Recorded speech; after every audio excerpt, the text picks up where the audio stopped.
ఒక అవకాశం రాని నేనేంటో చూపిస్తాను నువ్వంటే ఎప్పుడు అవకాశం వచ్చేది? ఎప్పుడు వస్తుంది ఆ అవకాశం? ఎన్నోసార్లు వచ్చింది కదా, ఏం చూపించావు? ఎప్పుడు చూపిస్తావు? ఇంకా హలో, నువ్వు ఇండియాలో పుట్టుంటే ఈ పొల్యూషన్కి నువ్వు బ్రతికేది 64 సంవత్సరాలే. ఆల్రెడీ 30 సంవత్సరాలు సీటు కిందకి వచ్చేసినాయి. ఇంకెప్పుడు నువ్వు చేసేది?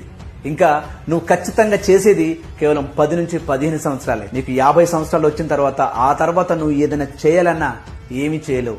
ఆ తర్వాత వచ్చే ప్రాక్టికల్ ప్రాబ్లం భరించలేక ఎవ్వరూ లేని ప్లేసులకు వెళ్లి గుక్క తిప్పుకొని ఏడవాల్సి వస్తుంది. ఆ రోజే ఏదైనా చేసుంటే బాగుండేదని. అంతా అయిపోయిన తర్వాత నువ్వేంటి చేసేది? ఆ చేసేదేదో ఇప్పుడే చెయ్యి. జాబ్ పోతేంటి, బిజినెస్ సరిగ్గా నడవకపోతేంటి, ప్రాణముంది, నెత్తురుంది, సత్తు ఉంది, ఇంతకంటే నీకేం కావాలి? నీరసించి నిలిచిపోతే నిమిషమైన నీది కాదు బ్రతుకు అంటే నిత్య ఘర్షణ.